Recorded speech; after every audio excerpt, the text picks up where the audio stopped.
Welcome students to the Pandre classes. I am Pandre teacher. Today's subject is the science second of standard 10 and the first chapter is the heredity and evolution. Again we have to go through the evidences of evolution and the sixth point is the embryological evidences. तर आपण बघूया एम्ब्रिओलॉजिकल evidences म्हणजे काय. Comparative study of embryonic developmental stages of various vertebrates given in the pictures. बघा ह्या पिक्चरमध्ये दिसतं आपल्याला की जे काही डिफरंट व्हर्टेब्रेट दिसतात. All are these are vertebrates. Fish आहे, सॅलॅमेंडर आहे, टॉर्टाईज, देन चिकन व्हर्टिकल बघायचं, chicken, then pig, cow, rabbit and man. So ह्यांची जी आहे एम्ब्रिओनिक डेव्हलपमेंटची आपल्याला कंपॅरेटिव्ह स्टडी बघायची आहे. ह्यांचे जे एम्ब्रिओ आहेत त्यांची जे एम्ब्रिओ दिसतात त्यांची कंपेअर करायचं आपल्याला. Comparative study of embryonic developmental stages. तर ह्या एम्ब्रिओनिक डेव्हलपमेंटल स्टेजेस बघायचे तुम्हाला. आता फक्त फर्स्ट एक्झाम्पल मी घेतलं आहे फिश. त्याची जी आहे डेव्हलपमेंट बघायची आहे. That it is the developmental stage आहे.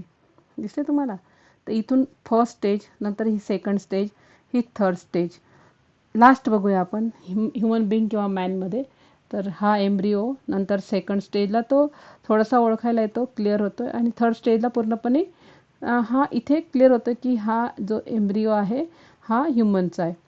तर यामध्ये जर फर्स्ट स्टेज बघितली आपण तर ही सर्व व्हर्टेब्रेट्स जेवढे व्हर्टेब्रेट दिले आहेत त्यांची फर्स्ट स्टेज ही काय ही सिमिलर आहे. आणि त्यांची कंपॅरेटिव्ह स्टडी जर आपण केली तर यामध्ये दिसतं की जी all embryo show extreme similarities. जेवढे एम्ब्रिओ दिसतात फर्स्ट स्टेजला त्यांच्यामध्ये खूप जास्त सिमिलॅरिटी आहे. कोणत्या स्टेजला आहे ती similarity? In the first or initial stages. And those similarities decrease gradually. That is ती सिमिलॅरिटी ही हळूहळू जे सिमिलर दिसते ही सिमिलॅरिटी हळूहळू काय होते डिक्रीज होत जाते. हळूहळू त्यांचे चेंजेस होत जातात आणि सेकंड स्टेजला ते अक्षरशः ओळखायला येतात की आता हा जो एम्ब्रिओ आहे हा कोणाचा आहे. थर्ड स्टेजला संपूर्ण क्लिअर होतात. ओके. म्हणजे similarities in initial stages indicates the common origin of all these animals. यावरून काय दिसतं ह्या स्टडीवरून की जेवढे काही जे ऑर्गॅनिझम्स किंवा ॲनिमल्स आहे त्यांची पहिली स्टेज जी सिमिलर आहे यावरून हे लक्षात येतं की या सर्वांचा एकच कॉमन ओरिजिन होता ज्यापासून आपण सर्व इव्हॉल्व झालेले आहेत, ज्यापासून आपला विकास झालेला आहे, ज्यापासून आपली उत्क्रांती झालेली आहे. तर हा झाला कोणता एव्हिडन्स? एम्ब्रिओलॉजिकल एव्हिडन्सेस. आता आपण नेक्स्ट पॉईंट बघूया. स्पेसिएशन. स्पेसिएशनचा मराठी अर्थ आहे जाती उद्भव. बघूया हा पॉईंट. तर formation of new species or different species of plants and animals in the effect of evolution. म्हणजे इव्हॉल्युशन होताना काय झालं आहे की बरेचसे प्लांट्स आणि ॲनिमल्स हे काय आहे फॉर्म झालेत. इव्हॉल्युशन होत आहे. शिकवलं तुम्हाला याच्यापूर्वी. इव्हॉल्युशन ही स्लो होणारी प्रोसेस आहे, ग्रॅज्युअल होणारी प्रोसेस आहे आणि यामध्ये हळूहळू काय होतं आहे न्यू स्पीसीज तयार होतात. ओके. तर डिफरंट स्पीसीज, प्लांट्स एकच आहे नाही, प्लांटच्या कितीतरी स्पीसीज ह्या इव्हॉल्युशनमध्ये तयार झालेल्या आहे, इव्हॉल्युशनमुळे तयार झालेल्या आहे. ॲनिमलच्या कितीतरी species 300 crores of the species of animals and plants are present today. It's the effect of evolution. Okay. तर species is the group of organism. आता आपण प्लांट्सचं एक्झाम्पल घेऊ. प्लांट्सनी एक्सप्लेन करते मी, नंतर ॲनिमल्सचं बघूया आपण. तर species is a group of organisms that can produce fertile individuals through natural reproduction. हे एक प्रकारचा ग्रुप ऑफ ऑर्गॅनिझम घेऊ आपण. नुसते प्लांट्स नाही तर अनेक ग्रुप ऑफ प्लांट्स घेऊ आपण. ओके. ऑर्गॅनिझम्स आहेत दॅट कॅन प्रोड्यूस. आता हा ग्रुप जर घेतला तर आपण रोजचं एक्झाम्पल घेऊ. मग रोज हा एक प्रकार आहे. त्याच्यामध्ये कितीतरी स्पीसीज आहे. काही रेड रोज आहेत, काही पिंक आहे, काही व्हाईट आहेत. तर रेड रोज असणारी एक स्पीसीज, देन व्हाईट रोज असणारी एक स्पीसीज आहे, देन पिंक रोज असणारी स्पीसीज आहेत. तर अशा स्पीसीज प्लांटच्या तयार झालेल्या आहेत. That can produce fertile individuals, आणि ते त्यांच्यापासून तशाच प्रकारचे नवीन प्रजाती तयार करतात. म्हणजे रेड रोजपासून जे काही प्रजाती होईल त्याच प्रकारचे रेड रोजच्या प्रजाती तयार होणार, म्हणजे त्याला म्हणतात फर्टाईल इंडिव्हिज्युअल्स.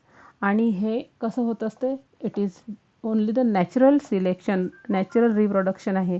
त्यामध्ये आपण काहीही बदल करू शकत नाही. It's a natural reproduction. Now each species grow in specific geographical condition. जी स्पीसीज आहे एकदा ज्या जॉग्राफिकल किंवा ज्या भौगोलिक परिस्थितीत वाढली ती त्याप्रमाणेच ती ग्रो होत राहते. समजा हे जे प्लॅन्ट्स आहेत, हे प्लॅन्ट्स जर आपल्या प्लॅट्यूवर असेल तर त्यानुसार त्यांची भौगोलिक परिस्थितीनुसार त्यांची जडणघडण होईल.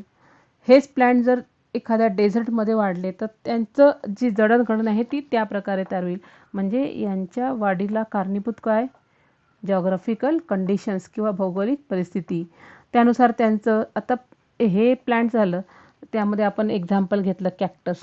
कॅक्टसची जॉग्राफिकल कंडिशन कशी आहे, ते कुठे ग्रो होणार आहे, त्यानुसार त्यांची जडणघडण होईल. त्यानुसार त्यांचं फूड राहील, हॅबिटॅट राहील, रिप्रोडक्शन ॲबिलिटी राहील, त्यांचा पिरियड हा डिफरंट राहील. म्हणजेच जिथे जगतात त्यानुसार त्यांची जडणघडण होत राहते. एक्झाम्पल मी घेतलं आहे कॅक्टस कुठे ग्रो होतात, इन द डेझर्ट, त्यानुसार त्यांचे हॅबिटॅट राहणार आहे. ओके. नंतर आपण एक दुसरं एक्झाम्पल घेतलं डेझर्टमधलंच कॅमल.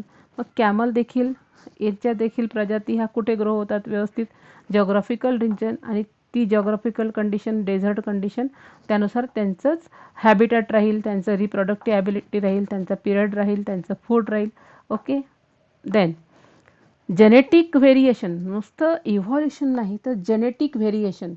आपण सांगितलं की इव्हॉल्युशनमध्ये स्पेसिस तयार होतात, पण नाही. समजा एखादी सेल घेतली, त्या सेलमध्ये एक सेल आहे, एक पेशी आहे, एक प्रजाती आहे, त्या प्रजातीमध्ये थोडा जेनेटिक बदल झाला तरी नवीन स्पीसीस तयार होईल. म्हणजे इव्हॉल्युशनमध्ये पण प्लांट्स आणि ॲनिमलच्या वेगवेगळ्या नवीन स्पीसीस तयार होतात, नवीन प्रजाती तयार होतात. पण एखादा ऑर्गॅनिझम घेतला, त्याच्यात जीन्समध्ये थोडा फरक पडला, त्या फरकाने देखील नवीन प्रकारचे ऑर्गॅनिझम्स म्हणजे प्लांट्स किंवा ॲनिमल्स तयार होऊ शकतात. Means genetic variation is responsible, जीन्समध्ये जरी थोडासा बदल झाला तरीही is responsible for the formation of new species from earlier one. दुसरं आहे besides geographical and reproductive changes also responsible. हे पण सांगितलं की रिप्रोडक्टिव्ह चेंजेस आहे, जॉग्राफिकल चेंजेस आहे, त्यामुळे पण नवीन स्पीसीज तयार होत राहतात. दुसरं आहे की geographical or reproductive isolation also leads to the speciation.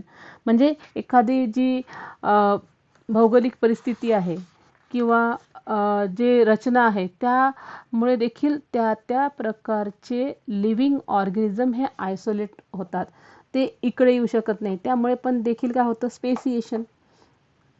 For example आपण एक्झाम्पल घेतलं पेंग्विनचं.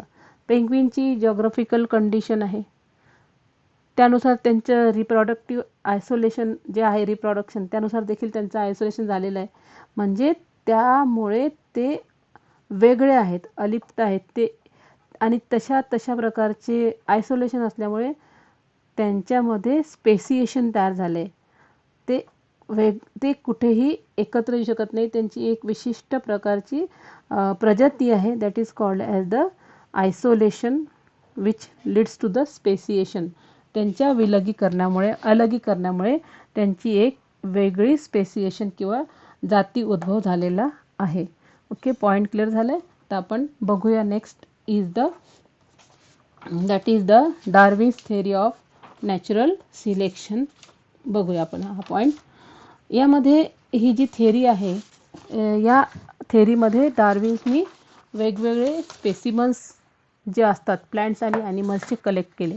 वेगवेगळे प्रकारचे त्याचे स्पेसिमन म्हणजे त्यांचे नमुने, हे कशाचे, प्लांट्स आणि ॲनिमल्सचे त्यांनी कलेक्ट केले. आणि त्याचं त्यांनी काय केलं, ऑब्झर्वेशन केलं, सुरुवात केली आणि त्याच्यावर स्टडी केला, त्याचं निरीक्षण केलं त्यांनी.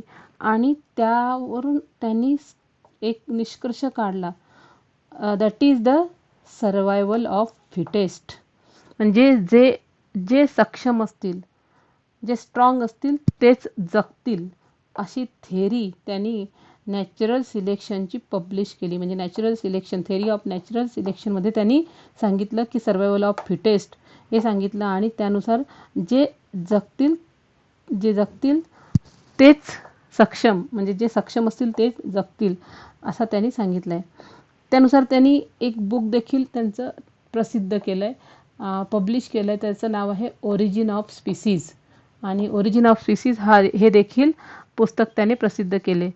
तर याचे त्यांनी क्लिअर केलं, त्यांनी सांगितलं आहे की जेवढे ह्या बुकमध्ये परत लिहिलं आहे त्यांनी की जेवढे ऑर्गॅनिझम्स आहेत आत्ता ते प्रचंड संख्येने म्हणजे त्यांचं रिप्रोडक्शन होतं.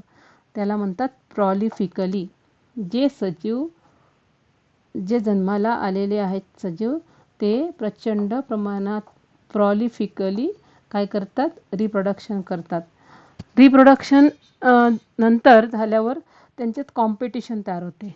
ओके, आणि त्यांची जी स्पर्धा आहे ती खूपच डेंजर अशी जीवघेणी त्यांच्यामध्ये स्पर्धा असते. आणि या स्पर्धेमध्ये जे सस्टेन होतील, जे जगतील ते मॉडिफाय, स्वतःमध्ये modify according to the natural selection त्यांच्यामध्ये काही मॉडिफिकेशन्स होतील, आणि जे या कॉम्पिटिशनमध्ये नॅचरल सिलेक्शनमध्ये जे जगू शकणार नाही ते पेरिश होतील, नष्ट होतील. ओके, देन पुन्हा नॅचरल सिलेक्शनची थेरी काय म्हणते, जे फिट आहे ते सर्वाईव्ह होतात, जगतात, बाकीचे तर पेरिश होतात, आणि जे जगतात ते मॉडिफाय होऊन काय करतात, रिप्रोड्यूस होतात, आणि त्यापासून नवीन स्पीसीज तयार करतात. आणि हे सर्व कशामुळे होते, it is only due to the natural selection. यामध्ये आमचा कोणताही सहभाग नाही, it's only due to the natural selection. आणि याची ही थेरी सर्व जगाला मान्य झाली. It is widely accepted theory. Okay student, thank you.